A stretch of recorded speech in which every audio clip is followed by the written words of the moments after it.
Hi everyone, I'm back. Laszlo Montgomery here with another episode in our shallow but generally satisfying dive into the history of Xinjiang. Episode 251 this time, Xinjiang History Part 8. Lots of interesting stuff to cover today, 10th to the 13th centuries. Last time we looked at the rise and fall of the Uyghur Khaganate, 744 to 840. After putting away their Karluk and Basmil allies, the Uyghurs got to enjoy being the next great power to be rulers of the Eastern Eurasian steppe, joining all those others who came before and after them to lord it over this part of Asia. Though it had never been part of China, these lands to the north, since the earliest days of recorded Chinese history, had so much impact on many of the events of northern China. But like everyone before them, going back to the Xiongnu, the Uyghurs, too, fell to a greater power. The ancient Kyrgyz from lands even beyond northwestern Mongolia, along the Yenisei River. After decades of trying, they conquered the Uyghurs and forced them south and west from their traditional Mongolian homeland. And these Yenisei Kyrgyz became the next great power of the Mongolian steppe, but not the last. So let's focus on the Uyghur diaspora sent packing from their ancestral homeland. I mentioned in closing last time, some of these Uyghurs ended up in Gansu, some in Xinjiang, and some in Qinghai. Our focus will be on the ones who ended up in Xinjiang, the Kocho Uighur kingdom. Let me just say I use the term Uyghurs in the general sense. Even within the Uyghur people, there were various clans, and the thing about clans, those people stick together.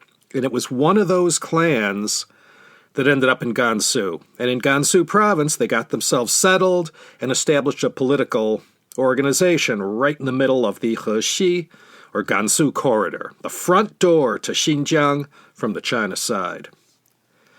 The Uyghur kingdom in Gansu was called the Gansu Uighur kingdom. Gansu is located in present-day Jiangye, historic Gansu province. I read Kublai Khan was born in Jiangye. This group of Uyghurs established their own kingdom in 894. That lasted clear through to 1036. But when this branch of the Uyghur diaspora arrived in Gansu province, someone was already there. Let me quickly mention them first. Their story is related to the fall of the Tang. The Tang dynasty finally up and died in 907. They had been mostly gone from Xinjiang since even before 790. Their bête noire, the Tibetan Empire, had been too great a foe for the Tang throughout the 7th, 8th, and 9th centuries. But just as the Uyghur Khaganate was starting to crumble mid-9th century, it was also the beginning of the end of the Tibetan Empire, as they too fell victim to the same old thing that brought down many an empire, dynasty, and political party, namely succession problems. As the Tibetan Empire was starting to topple, they were completely pushed out of the Heshi corridor in Gansu province by Chinese troops based in what was then called Shazhou, or Sha Prefecture. This is present-day Dunhuang. And this land in the Gansu corridor that had belonged to Tibet was seized back and put under Tang dynasty control. And this was in the 780s.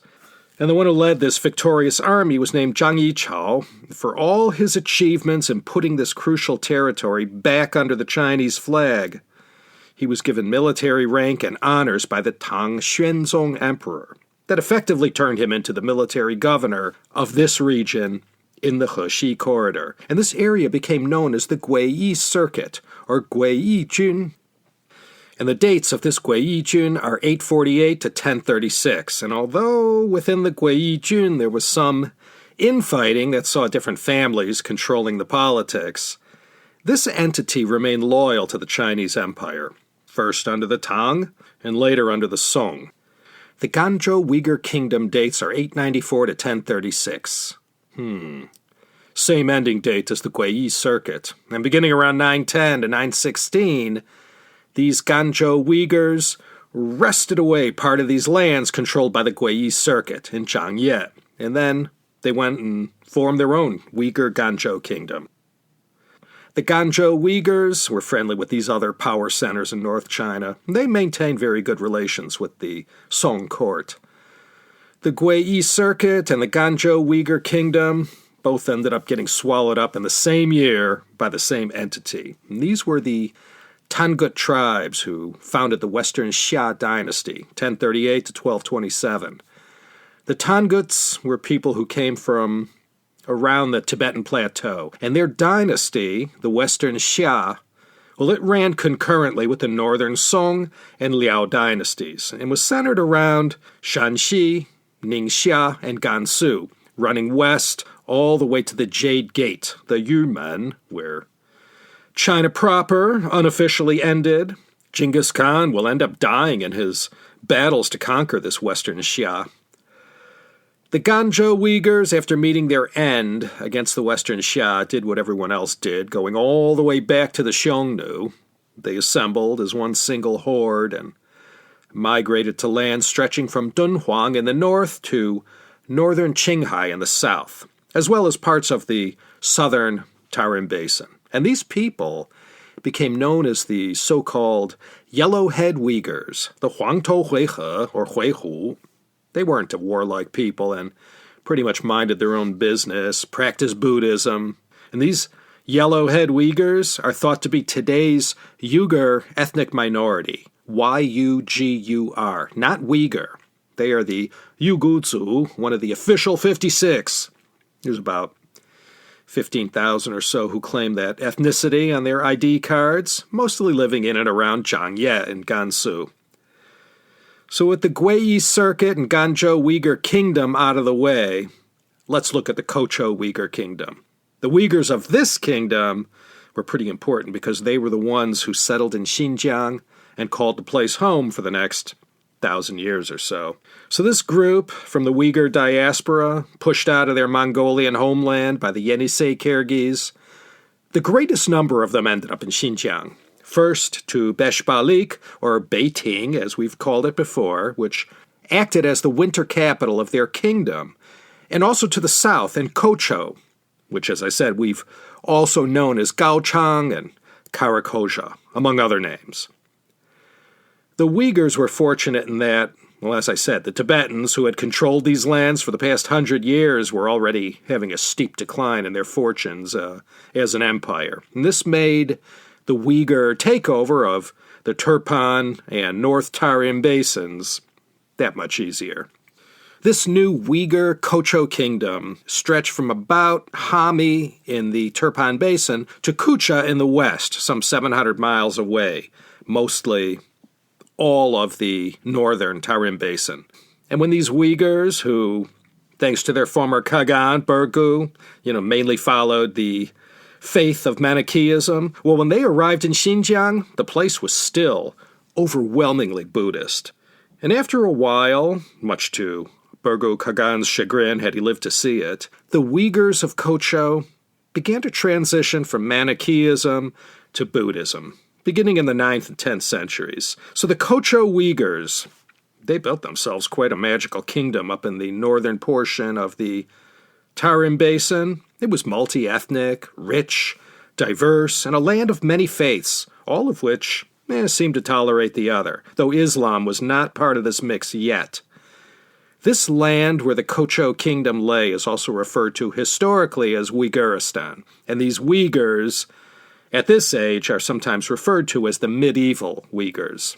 The Kocho Uighur kingdom lasted for quite a long time, all the way to 1130, at which time they fell under the yoke of the Kara-Khitai. We'll get to them in good time. Istan, that's a Persian word that means land. There's 7 countries, all in Central Asia, whose names end in stan or istan. So Uyghuristan, the Uyghurs' land, or the land of the Uyghurs. Something of note from the early Song that's worth mentioning. In 981 or 982, by order of the Song Taizong Emperor, brother to the founder, Zhao Kuangyin, well, like other emperors had done before him, most famously perhaps Han Wudi with Zhang Qian, well, he also sent an envoy to the west to explore relations with the kingdoms out that way. And this is the story of Wang Yende. He lived from 939 to 1006.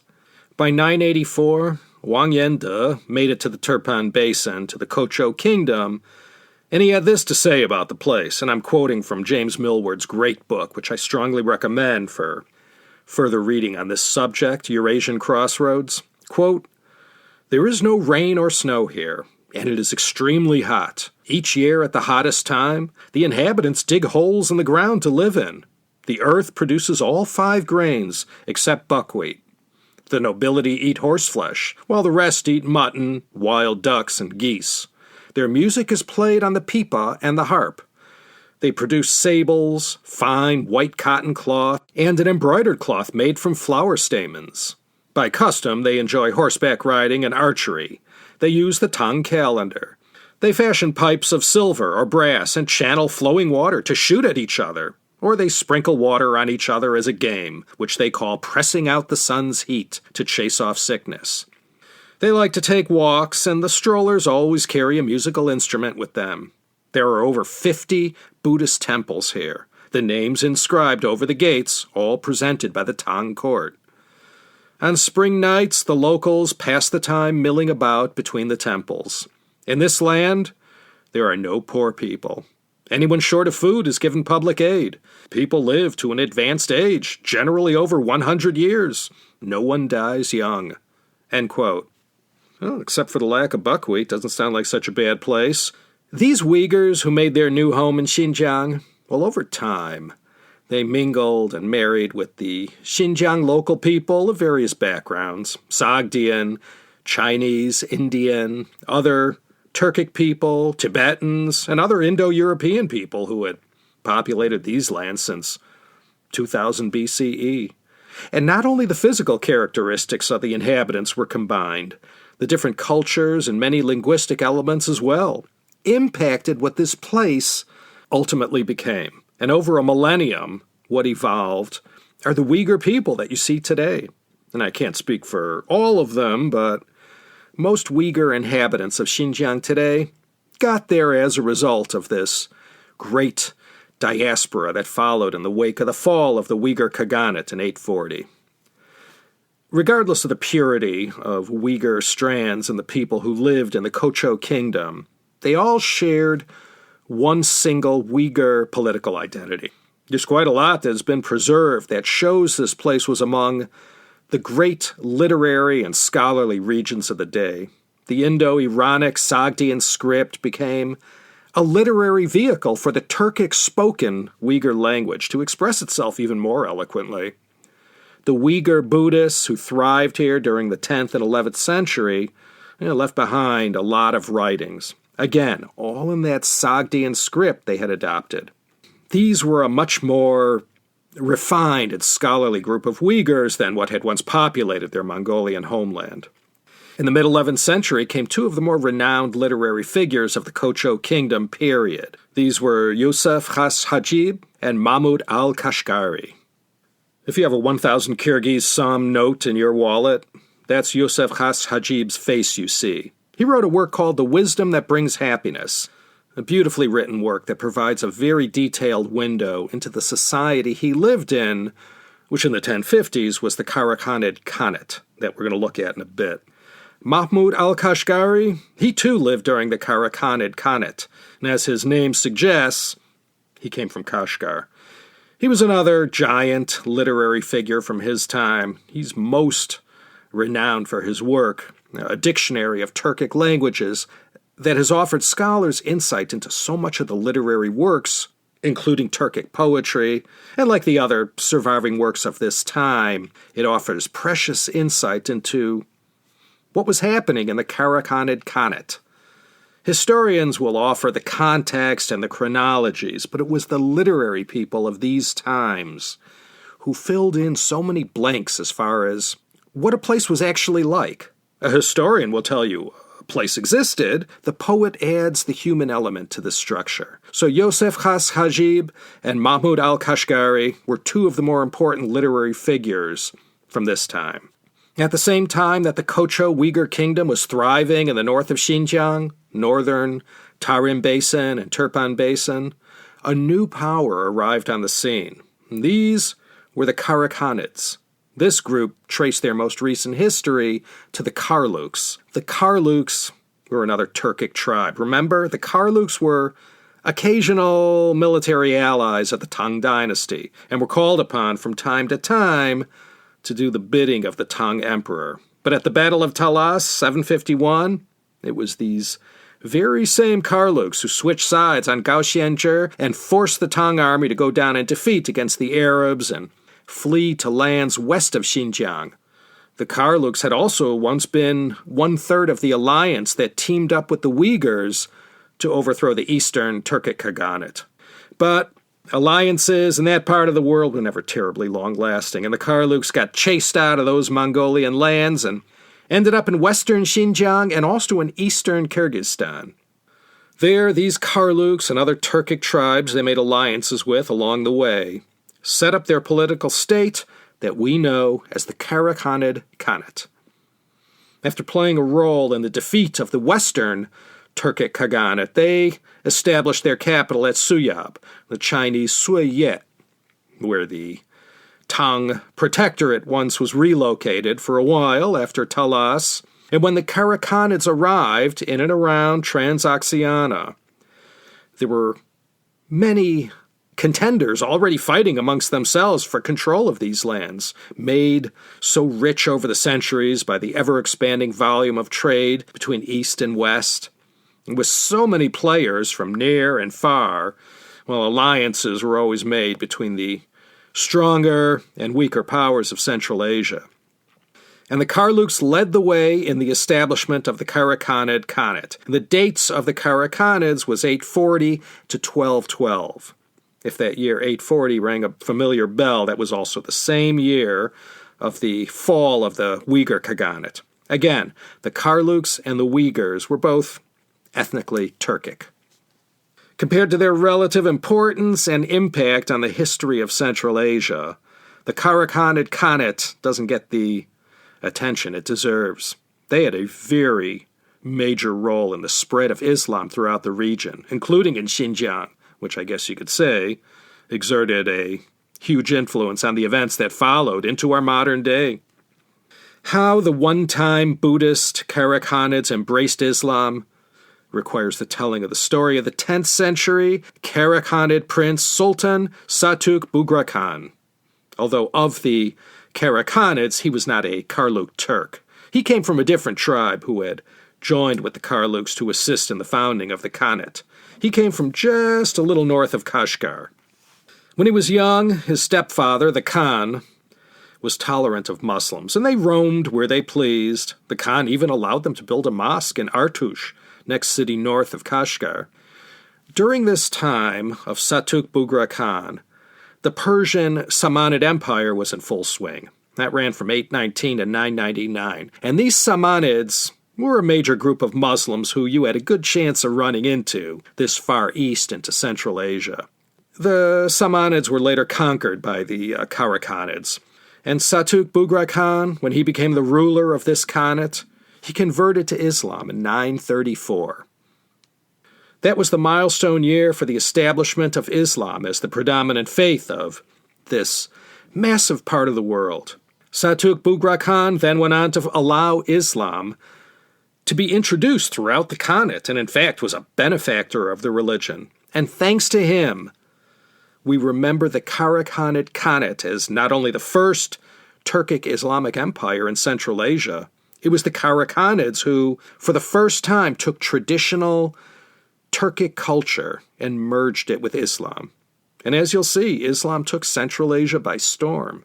And where there were once Buddhist centers and a proliferation of temples, over the 10th and 11th centuries, they faded in importance and in the numbers of faithful. And the Buddhist temples made way for mosques. And what we see today all came from this time in history. Believe me, there are plenty of differing stories about how Abdul Karim Satuk Bughra Khan converted to Islam. One of these stories suggests he was strongly affected by seeing the Muslim faithful, as I said, probably Samanid Persians, at prayer. And at the age of 12, against his stepfather, the Khan's wishes, he converted to Islam. And after Satuk Bughra Khan killed his stepfather for his hard line against his practice of Islam, he became the new Khan of the Kara-Khanids, and as I said, gave Islam its very own great leap forward in this part of the world. And if you go to Artush, next town north of Kashgar today, you can visit the tomb of Satuk Bugra Khan. Not a very well-known name in the West, but had quite a big impact on world history, particularly in Central Asia. The Kara-Khanid armies at the end of the 10th and early 11th centuries began to take over the southern kingdoms of the Tarim Basin, most notably the kingdom of Khotan, the rich and prosperous land, also known as Yutian, and today called Hetian. It was one of the greatest and longest-lasting Buddhist centers within 1,000 miles. Unlike on the opposite side of the Tarim Basin, these Khotanese and the kingdoms east and west of them had always been more Iranic culturally and linguistically. The kingdom they created in the year 56 ran for 950 years before their end came. They had, for a while at least, managed to remain independent of both the Kocho Uighur kingdom in the north and from the Kara-Khanids in the west. Buddhist Khotan and Muslim Kara-Khanid fought a long war. But in 1006, it was all over for this one-time commercial, cultural, and Buddhist paradise. And with the takeover of Khotan, what followed was a quick introduction of Islam to this Buddhist land, eventually turning it into what you see in modern times. As far back as when Marco Polo passed through in the early 1270s, he noted Khotan was already a Muslim land. Early 11th century, the Kara-Khanid Khanates began to fall apart. And since the 1040s, their empire had already been divided up into east and west. No one in the family can get along, same old story. The Khanate had already peaked by then. At the dawn of the 1200s, there were four powers in Central Asia jostling each other for political control over their respective lands. Between the western and eastern Kara-Khanids, there were also the Seljuk Turks, the Khwarezmian dynasty, and the Kara-Khitai coming right up. In the end, the eastern Kara-Khanids in 1211 were done in by the Kara-Khitai, and then 2 years later, the western Kara-Khanid Khanate was defeated by an alliance led by the Khwarezmian dynasty. The familiar 13th century, the 1200s, the Mongol century. Well, pretty soon they're going to put everyone out of business, and all lands we've been talking about, directly and indirectly, in Asia will belong to them. And monumental software changes will start to happen in every corner of the continent. So the Kara-Khanid Khanate, these were mostly Karluk Turks and their subjects. Maybe we don't think of them as much as we ought to. Their achievements between 840 and 1212 acted as the catalyst in their day that blended the Turkic nomadic aspect of who they originally were with the Islamic faith that they embraced in 934 with Satuk Bugra Khan, along with the culture of these long-established oasis states that have been around since the earliest days of the Silk Road. This Kara-Khanid Khanate gave a nice bump to this wave of momentum that saw not only the Islamization of the Tarim Basin, but the Turkicization as well. What followed their time on the historical stage, among other things, was that, in Xinjiang at least, the people became heavily Turkic in their makeup, and, well, this is also when Buddhism, that had once so dominated the entire Asian continent, gradually vanished from the basins, replaced instead with Islam. The Kara-Khitai were the next great power to dominate eastern Eurasia, including Xinjiang. Easy to get them mixed up with the Kara-Khanid. Not the same. The Kara-Khitai were not Turkic people. They were Khitan, or Khitan, from lands in eastern Mongolia, parts of Siberia, and northern Manchuria. They spoke an Altaic language, their own, called the Khitan language. If you recall, we looked at the Khitans back in an old CHP episode, number 126. This was the story of the founder of the great Liao dynasty, Yelu Abaoji. The Yelu clan were the dominant clan amongst these Khitan people. And after the Khitans had become a great power in the north, well, that's when Yelu Abaoji formed the Liao dynasty that ran from the fall of the Tang, 916, to 1125. During that time, they were the greatest power in northern China and Manchuria, as well as parts of Mongolia. They were permanently defeated by the Jurchens of the Jin dynasty, the very same ones who also, in 1125, snuffed out the northern Song and sent Emperor Huizong and his whole imperial family marching on a one-way trip north to some of the coldest parts of Heilongjiang to live out the rest of their lives. And this was after the Song had helped the Jin rulers get rid of the Khitans. The Song, for all their assistance, soon after got theirs from the Jin. And these defeated Khitans were forced to migrate out of their conquered lands. And of those Khitans who carried out this exodus from their Mongolian steppe lands northeast of China were the people who became the Kara-Khitai, who famously gave us the word Cathay, one of the old names for China used by many nations. And the successor state that they built was also known as the Western Liao. The leader who led them from their ancestral homeland to the new promised land out in Xinjiang, Transoxiana, and later beyond those lands, was the last Liao dynasty emperor, Dezong, also known as Yelu Dashi. After a hard drubbing by the Jurchen Jin, Yelu Dashi and his Khitan followers beat a retreat to the west and created a new destiny out in those parts. Yelu Dashi led his Khitan followers from their conquered homeland in the direction of Xinjiang, and wherever they passed along the way, they gathered followers, not necessarily Khitan, and they grew in size. And when they came upon the Kocho Uighur kingdom, they were welcomed and accepted as the suzerain of this Uighur kingdom. These Kara-Khitai were quite a warlike people and had battled their way all the way west to the Kara-Khanid Khanate, and they put an end to the eastern Kara-Khanids in 1134. 3 years later, in 1137, the Kara-Khitai finished up their conquest of the lands in present-day Xinjiang, Kazakhstan, Kyrgyzstan, Tajikistan, and Uzbekistan. And the empire built by the Kara-Khitai, like everyone else in harm's way, lasted till the time of the Mongol conquest. The Kara-Khitai themselves did little to assimilate with their new conquered lands. They wrapped themselves up in all the traditional Khitan trappings that they brought with them. Western Liao royalty drew heavily on the inspiration of the Khitan Liao, and from China as well. Think what they might of their sedentary Chinese southern neighbors. Most of these northern nomadic tribes, kingdoms, and khaganates loved to spiff up their dynasty with the occasional Chinese title or symbol of authority. So there was plenty going on right now. Contemporary with the Kara-Khitai were the Western Xia, the Jurchen Jin dynasty, the Southern Song, and the Dali kingdom going on in Yunnan. China was by no means even close to being united. It's going to take the Mongols to take care of that during the Yuan dynasty.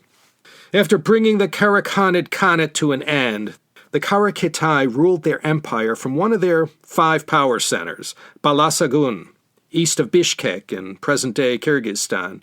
This had been the capital of the eastern Kara-Khanids before they moved it to Kashgar. All the vassals who once bowed to the Kara-Khanids now belonged to the Kara-Khitai, including the Kocho Uighur kingdom. The Kara-Khanids, after becoming vassals of the Kara-Khitai, made themselves useful in helping to control and manage the Muslim portions of the empire. The Kara-Khitai were predominantly Buddhist, but maintained good relations with their Kara-Khanid Muslim subjects. The Western Liao, these Kara-Khitai, they were notoriously hands-off suzerains. The Kocho Uighur state, even after becoming subjects of the Kara-Khitai, remained rather independent. As long as the tribute flowed and the obeisance was paid, the Uyghurs up in Kocho were left alone to do their thing. It was like this with all the vassal states. They all enjoyed a similar degree of autonomy. And these Uyghurs who inhabited this Kocho kingdom, they were very literate and had become the true ears to the Sogdian talent for administration and management, not to mention in literature. And in this respect, as I believe I may have indicated in a previous episode, the Uyghurs ended up playing a very significant role in the Mongol Empire. The Kara-Khitai, now they lasted till 1218. That's when Genghis Khan put them away. They had tried and failed to retake lands that they had lost to the Jurchen Jin dynasty. In 1209, these Uyghurs of the Kocho kingdom, led by their Idikut, what they called their Khans, well, he rose up against their Kara-Khitai overlords, decapitated their leader, and ended up upgrading their loyalties to the Mongols, becoming vassals to Genghis Khan. And this Uyghur Idikut, named Barchuk, for his loyalty to the great Khan, he received in 1211 the hand in marriage of one of the Khan's daughters, and was also given further honors by being called the fifth son of Genghis Khan. You all know the great Khan's four well-known sons from his loyal wife Berte, Jochi, Chagatai, Ergadai, and Tolui. The Uyghur Idikut, Barchuk, who swore fealty to Genghis Khan so early in the game, he was given great honors. Barchuk went on to fight with Genghis Khan deep into Central Asia, and was with him fighting against the Tanguts of the Western Xia, exacting Uyghur revenge for the defeat of the Uyghur Ganzhou kingdom in Gansu. This was the campaign in 1227 in which Genghis Khan perished in the city of Yinchuan, modern-day capital of Ningxia province. After the Mongol conquest, we don't hear much from the Kara-Khitai, and they just melted into the Central Asian pot. Chinese historiographers from this time considered the Western Liao dynasty to be legit. I mean, the story of the Kara-Khitai was included as one of the 24 officially sanctioned histories, the Arshishir. This story is contained in the Liao Shi, written during the Yuan dynasty. Well, I mentioned him already several times, so you know the next big thing to happen in Xinjiang history, and Asian and European history, I guess you could say too, was the rise and fall of the Mongol Empire. Things will never be the same after that. I mentioned Genghis Khan's four sons. Well, in 1227, when Genghis Khan died, his four sons took over control of the empire. The first empire that geographically contained the entirety of the Silk Road, all under one umbrella at last. Of the four Khanates created, the one we're concerned with is the one handed over to the number 2 son of Genghis Khan, and this was Chagatai.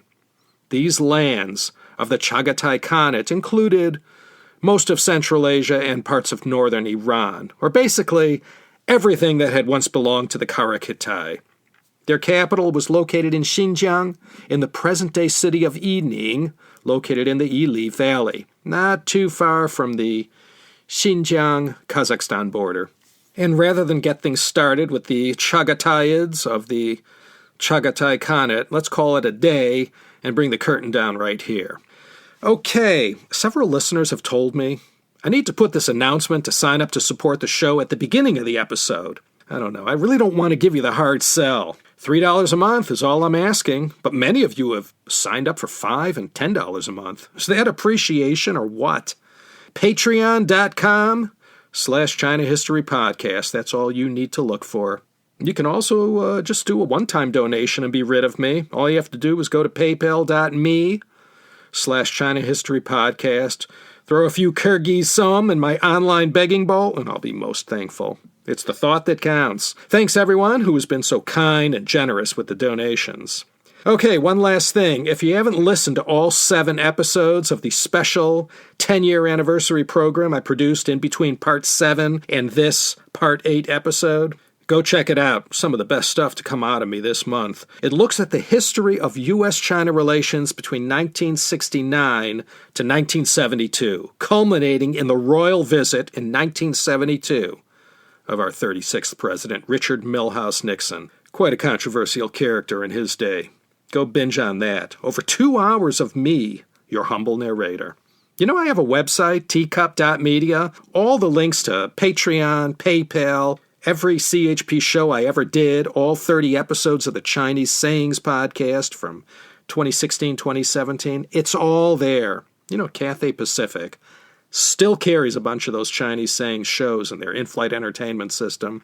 I am drowning in royalty checks. Everything's there, plus all the links and terms from each episode in Pinyin, Chinese, and English. Teacup, Media. Okay, take care, me little beauties. Keep your friends close and your mask and gloves closer. We're still not out of the woods yet. This is Laszlo Montgomery signing off from the city that made SoCal famous, Los Angeles. You've already come this far, so you might as well join me next time for another exciting episode of the China History Podcast.